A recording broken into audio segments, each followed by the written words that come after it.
Qui est-ce qui en paye les pots cassés? Bah c'est nous. Et c'est pas marrant. Dinguerie, encore une fois, c'est la preuve du tirage compliqué qu'on a eu. C'est la preuve, encore une fois, que nos tirages à nous sont toujours relevés, qu'ils ne sont jamais simples. Et on commence à en avoir marre d'avoir toujours les pires tirages parce que les équipes de PL ne peuvent pas s'affronter entre elles, les équipes de Liga ne peuvent pas s'affronter entre elles. Donc qui est-ce qui en paye les pots cassés? Bah c'est nous. Et c'est pas marrant.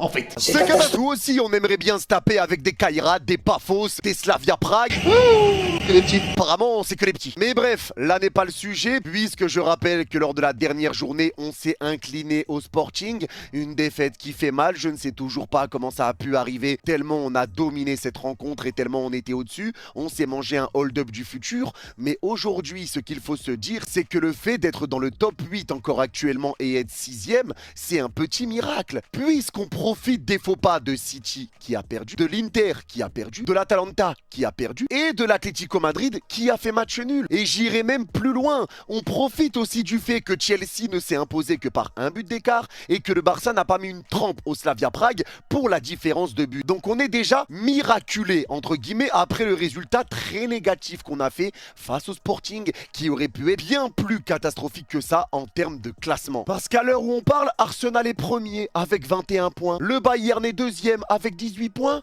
Tranquille. Le Real et Liverpool, ils sont 3 et 4e avec 15 points. Deux équipes à 15 points. Tranquille. Tottenham est 5e avec 14 points. Tout seul à 14 points. Tranquille. Et ensuite, le PSG est 6e avec 13 points. Avec 8 équipes égalité. 8. 8. For sure. Donc là les gars, les calculs sont très simples. Pour espérer être dans le top 8, il faudra gagner. Si tu fais match nul, si tu perds le top 8, ciao. Et ça me ferait chier de ne pas terminer top 8 alors qu'on a passé toute la saison en Champions League en étant premier, deuxième, troisième, cinquième. Si on sort du top 8 à la dernière journée, franchement je le vivrai mal. Je le vivrai très très mal. Je n'ai pas envie qu'on sorte de ce top 8. Il va falloir tout donner pour y rester très clairement. Mais pour ça, la victoire est capitale et tu vas affronter une équipe de Newcastle pour qui aussi la victoire va être capitale. Ils vont devoir gagner pour rester dans ce top 8, donc on a exactement les mêmes enjeux. La seule chose positive pour nous, c'est qu'on est au Parc des Princes. Et ça, c'est le côté positif, heureusement, parce qu'on le verra tout à l'heure dans la vidéo. Newcastle est bien plus faible, bien plus faible à l'extérieur qu'à domicile. Mais donc maintenant, sortez vos calculettes. Le Paris Saint-Germain en cas de victoire. Je vais pas parler en cas de match nul ou en cas de défaite parce que je vous l'ai dit, on sort du top 8 si on fait nul ou si on perd. Comme ça, au moins, c'est clair, net, précis. Il faut gagner. Et si on gagne même d'une courte victoire, on va partir sur une victoire 1-0 du Paris Saint-Germain.